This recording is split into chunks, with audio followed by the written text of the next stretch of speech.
You're listening to the Recovered Life Show, the show that helps people in recovery live their best recovered lives. And here is your host, Damon Frank.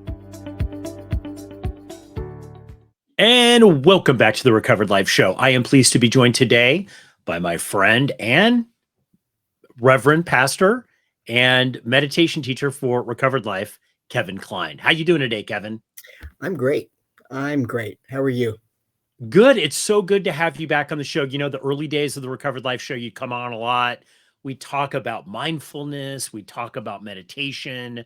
So I'm excited to have you on today because so many people talk about using this whole idea of meditation to help deal with cope and stress and negative emotions that people might have. And I know, obviously, anyone listening to the show has never had any of those cope, stress, or negative emotions. No, not me either. But not you either. But I want to dive into this, Kevin, because I know you've had your own, you've dealt with in your life stress, negative emotions, and you found this path of using meditation to help. I'm not going to say fix it because that's not really the right word, but it's really to kind of handle these stress and negative emotions when they come up.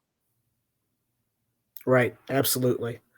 What actually I like to think of it is being able to be in the eye of the storm, not being caught up in it, not being thrown around with drama or excitement or whatever it is, but to be able to be in the center and watch it going on and just being really chill, not getting caught up in things. I mean, things can hit. We can be at the grocery store and a thought will crop up, and all of a sudden, it's like, we remember something, or, from, an hour ago or 10 years ago or whatever it is. And we can get, a little freaked out, and meditation is one way to help smooth all of that out. I think, meditation is one of these mysteries. If anybody is in a 12-step group, they talk about meditation, not in the same way as we talk about meditation now, as Correct. when, Alcoholics Anonymous and Narcotics Anonymous and all these programs first arrived on the scene. It's a little different now. Back, I think in early recovery, they were talking about meditation more about awareness. I would say even more awareness and mindfulness. And now it's actually the practice of meditation. What's the difference, Kevin? Because you could be mindful and aware, but not really be a meditator, right? Well, not being aware of being aware as a meditator. Actually, what's written about meditation in Alcoholics Anonymous, in the literature, in my opinion, is not meditation, it's contemplation, which is very valid. It's a wonderful process, but I don't personally think that that's meditation. I think of meditation as being able to let go of the monkey mind, the chatter, the stuff that pulls us back into the drama, or the fear, or even the overexcitement of good, that, and we get whipped out of shape with all of this stuff, that meditation is like an extended pause. It's like when we talk about, take a deep breath and just, well, meditation's like that, but just a lot longer. It really isn't any more difficult than that. I mean, there's a reason the Buddhists call it beginner's mind. It's because we're always in the beginning of understanding what meditation is and what meditation can do.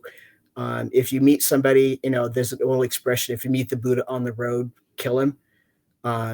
Because, and I'm wearing my Buddha shirt, because anybody that thinks they have it all together and have all the answers doesn't, and they're dangerous.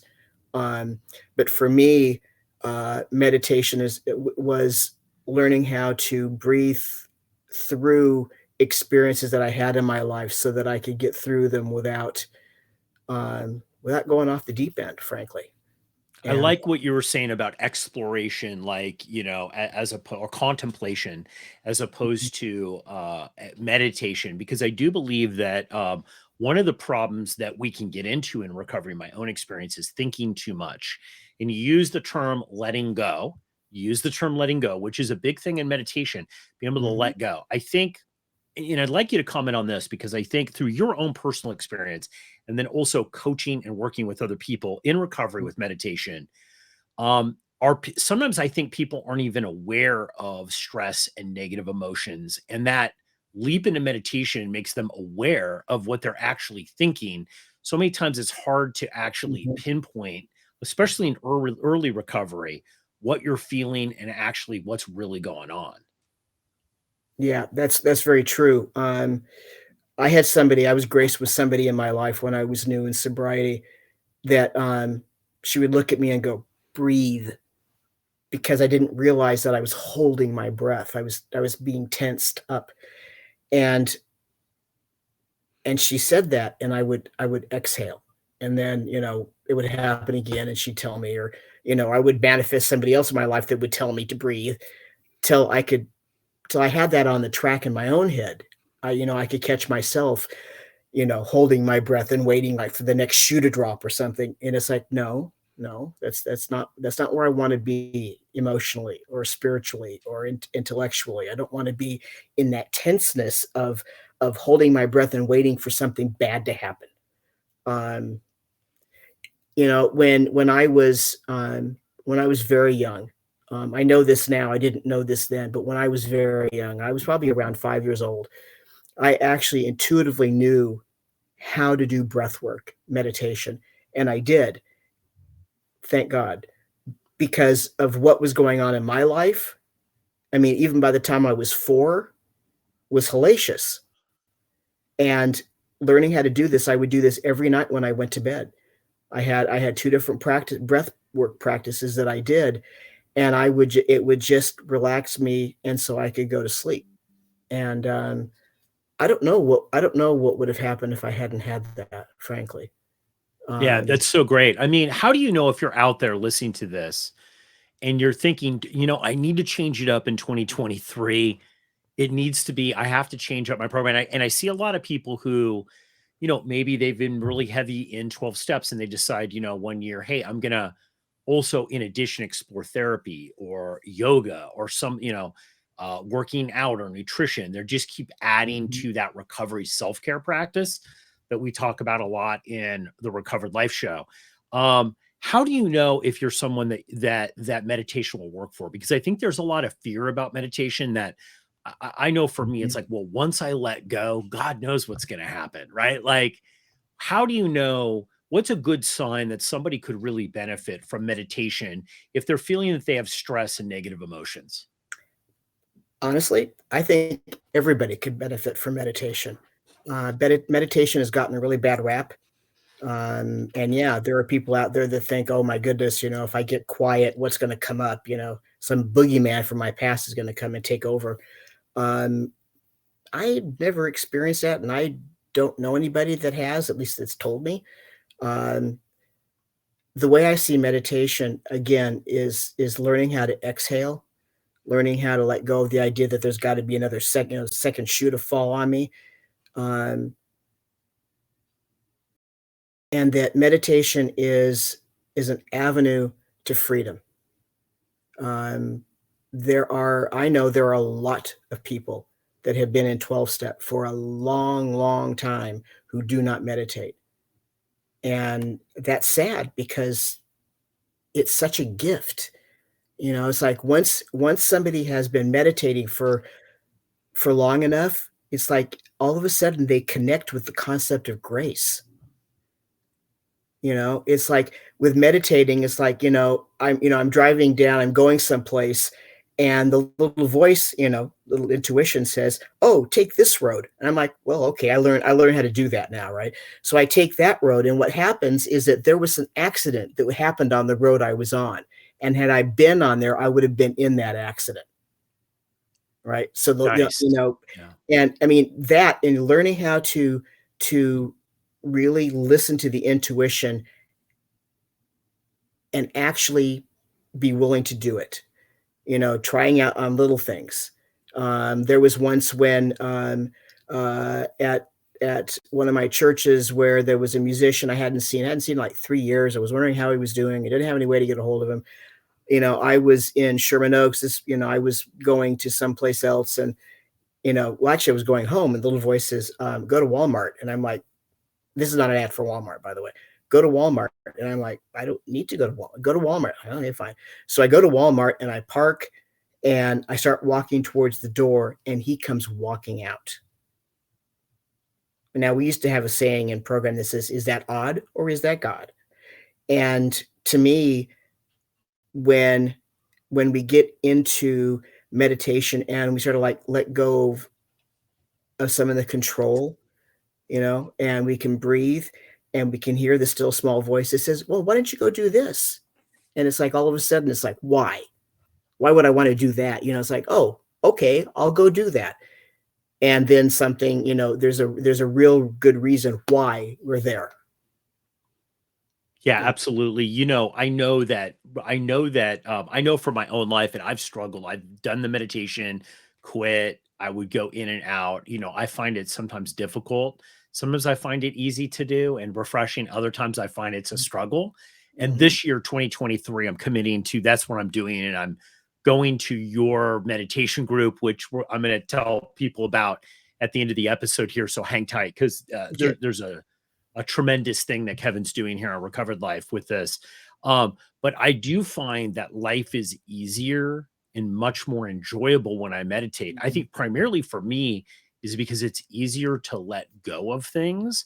And, I will tend Mhm. to just try to work it away and not let go of it, to try to beat it. And a lot of things in recovery you can't beat, you just have to accept and let go. And meditation is one of those things that's that trigger. And then I also know people a lot that suffer from really bad negative self-talk. When I say negative emotions, negative self-talk, like that voice inside themselves is that I'm bad, I'm terrible, 24/7, 365. And Right. meditation seems to quiet that and find another question that they can answer themselves. Then, what's wrong with me? Why am I broken? Why am I this? Why am I that? There's Mhm. different questions start to come up with, like, what's possible here, right? Right. And Absolutely. it seems to be the catalyst, isn't it, to really getting to what's really going on with you.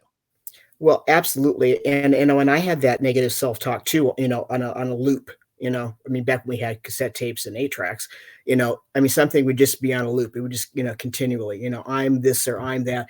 And then I realized after some exploration that that wasn't my voice that was telling me that I was hearing. It was my mother's voice, or it was a teacher's voice, or it was my father's voice. And once I could identify that, because I got quiet enough to do that, once I could identify that, like, oh, wait a minute, that's not true, and that's not true. And learning how to get still enough to explore that is one of the ways to help to get to letting go of that self-talk, that negative stuff that can be on a loop. And it can be a bunch of different voices. It's like I had a bunch of different people that I thought I had to live up to their expectations when I was growing up. And I mean, it was a whole, huge group of people. And there was like no way any one person could live up to that. It's just not possible. And Yeah, so, yeah, by getting quiet, I could identify what those voices are and who they came from, and that they weren't mine and they weren't God's. I love this, because I think, when we come back, if you're hearing those voices, I should say, which I think everybody probably that's listening to this has had that experience of this self-talk. Where's this voice coming from? Is this me? Is this really what I think? Or is this something else? I want you Mhm. to hold tight, because after the break, Kevin's going to share with us some techniques that he uses, that he teaches people, that are going to help you kind of stop that negative self-talk. He's going to dive into what the solution could be for you. So after this quick break, we're going to come back with Kevin Klein, and he's going to share that information with us. Are you tired of feeling alone in your struggles with dysfunction in your family? Are you ready to find practical solutions, healing, and community? Then join Meredith Wycliffe Wednesdays at 5 p.m. for Healing Within Dysfunctional Families. This 1-hour peer support meeting is a safe and supportive space for deep conversation about the impact of dysfunction on our lives and how to find practical solutions and healing. Meredith understands firsthand the challenges and pain of growing up in a dysfunctional family, and she's here to help you find hope and healing. Together, we can overcome the challenges of our past and create a brighter future. To RSVP for Healing Within Dysfunctional Families, just visit recoveredlife.us and click on Find Your Group. Don't miss this opportunity for support, healing, and community. We'll see you this Wednesday at 5 p.m.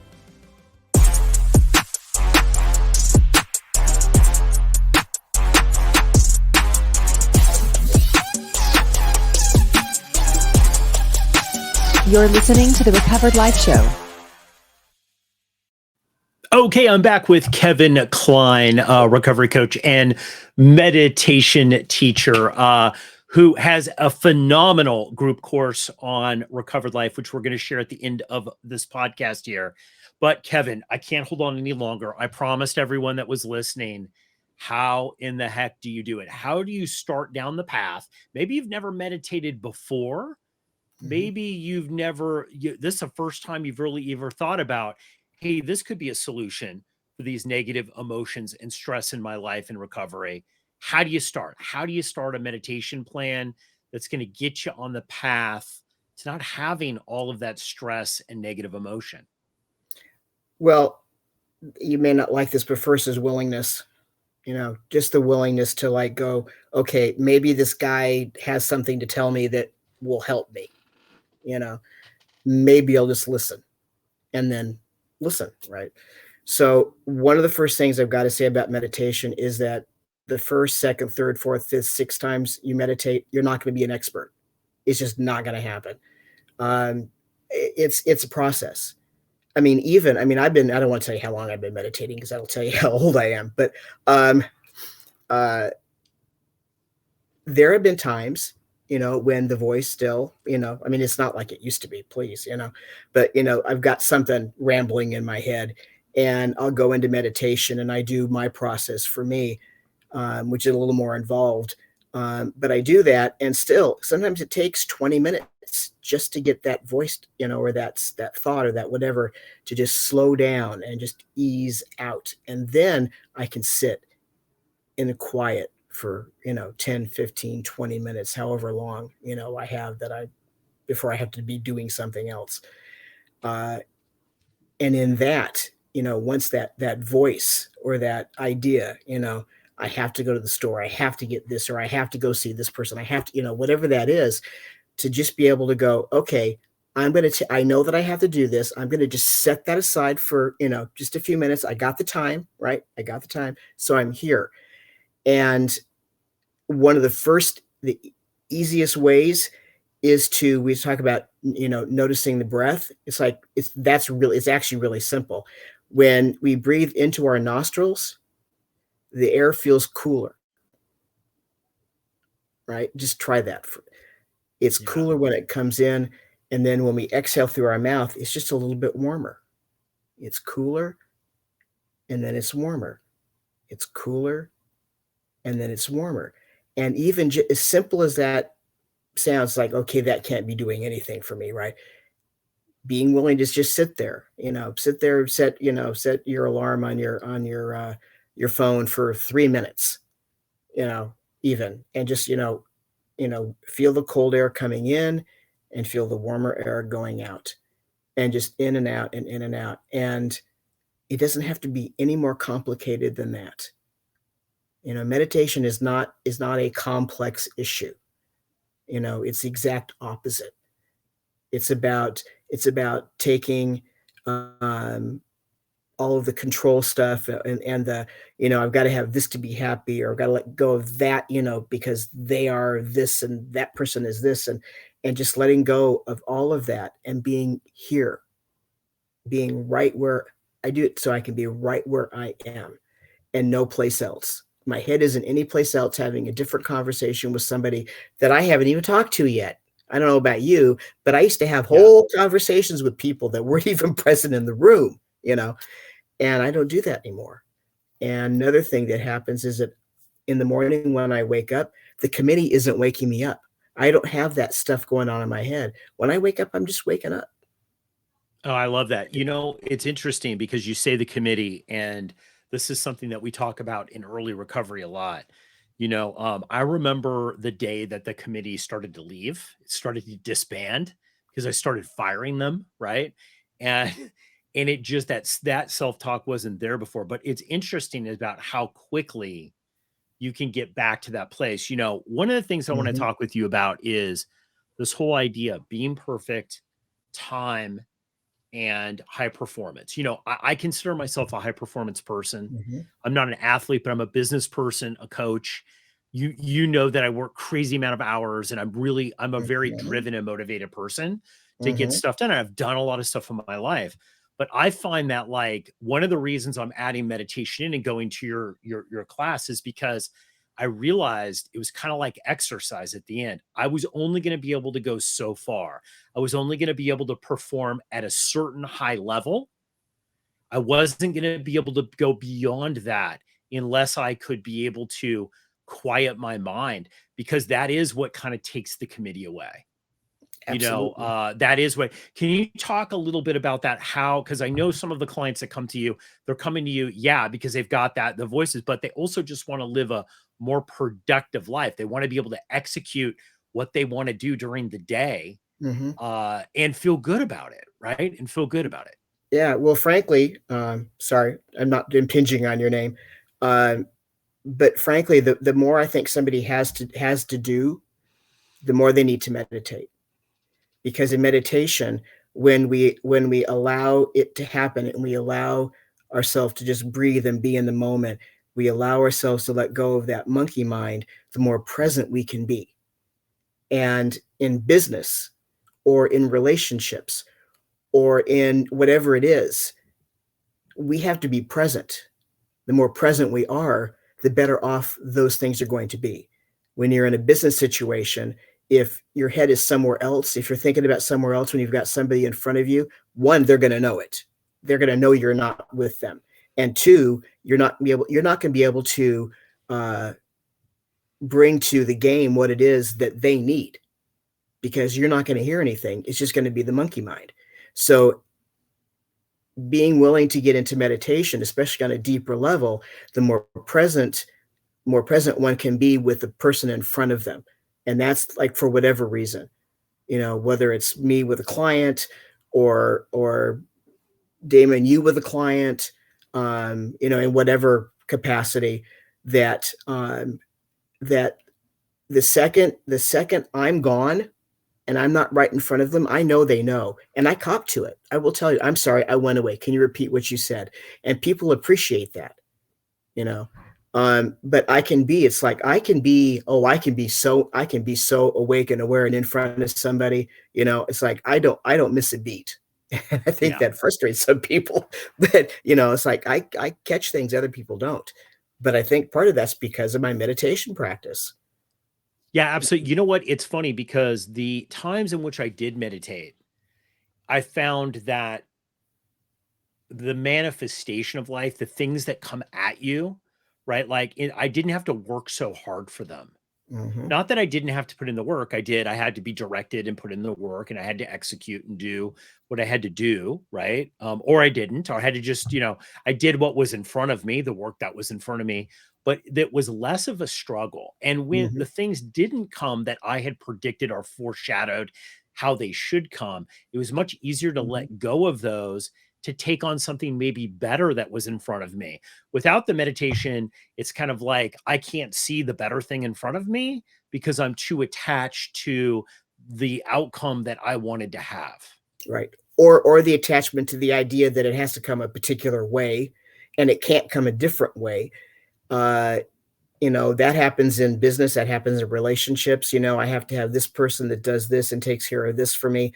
Otherwise, I'm not going to be happy. It's like, well, that's a setup. You're already not going to be happy. That's a given. It's the more present we are, and the more we are able to listen to our intuition, the clearer we can be about, okay, I thought I was going this way, but this showed up over here. And that looks really good. Okay, we're going this way now. And then we're going this way. I've done conferences where we did a visioning practice, which is a little bit like meditation.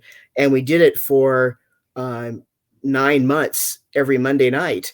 And I was, I was in charge of this conference, and it just fell into place. Everything that I needed, you know, um, everything that the group needed just showed up. It just showed up, including the woman who was the lead speaker for that day. I had not given her a topic at all. She showed up on that Sunday, and two sentences out of her mouth, and I turned to the person who was on my committee, and I looked at her and I went, mm-hmm. She just talked about it, and odd or God, I don't know. I'm a minister. I think it's God. Um, not the guy in the sky with the tablet and the beard God. Not, please, no, not that. But yeah, things work out, and if I'm attached to something being a certain way for my good, then I am not open to the universe providing all the possible other things that can happen. Absolutely. And there is a lot of things that could happen. Our mind, the infinite mind, right? There's just like it's only this one way that we're thinking about, but there's many more ways possible. Kevin Klein, thank you so much for coming on the show today. This has been really great. We're going to have you back on to talk about meditation through 2023 because it's Cool. such an important element in recovery. And when I say recovery, I'm not only saying, for people who are suffering from drug and alcohol recovery, but meditation, I think, works wonders for codependency, gambling, sex addiction, all the addictions, all those stacked and lumped addictions. And I think it also stops people from gatewaying into other addictions when they do get sober physically from drugs and alcohol. Kevin, real quick, I want to talk with you about the Recovered Life meditation meetings that we're starting on Recovered Life. Can you talk about what people can expect when they go to these meetings? Because I know that there's people that are listening, they're saying, I want to try this. What can they expect in this group meeting? Well, on Wednesdays and Thursdays, it's a half an hour, and I, talk into, the first bit just real quickly about what I'm going to do. And frankly, you don't have to do anything. You can sit there and you can follow my direction or not. It works better if you do. And I take people through a relaxation process, and then into a particular thought that can work with the breathing practice. There are different ones. And again, yes, what Damon is talking about, the universe is powerful, and we don't know how we're praying, but when we start thinking stuff, so the sooner we get off that treadmill, the better. And then, and then it's going into 15, 20 minutes. I'll have a Tibetan bowl playing, which is really chill, just really chill. Everything is just really chill. And then on Sundays at 5, it's 30 minutes, and we do a meditation practice like what I just talked about. And then after that, we can open up to questions and answers, or if someone had some kind of something, that they thought about, or happened during the meditation, that they can bring it up and we can talk about it, because chances are somebody else is going to have that situation too. And so, but I just have to reiterate that it takes a little while, but it's worth the work. It's really worth the work. It's worth the surrender. And the only way somebody knows that is to do it. Absolutely. You know what? I think it's showing up as the first step of this. And I think you made a great thing, because I was a little nervous about it, because I'm starting the path with you down this, and I'm doing the group one that you've got, because I really believe that, like, just I have really low expectations of what I have to do, which is great, which is a good first start for me.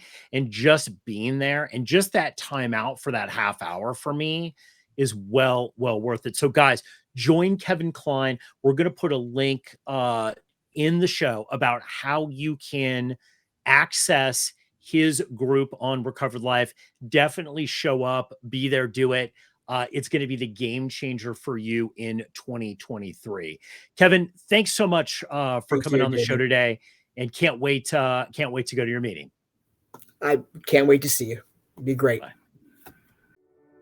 Keep the conversation going. Join Recovered Life, a community of like-minded people who are looking to live their best recovered lives. Membership is free, and you can apply at recoveredlife.us.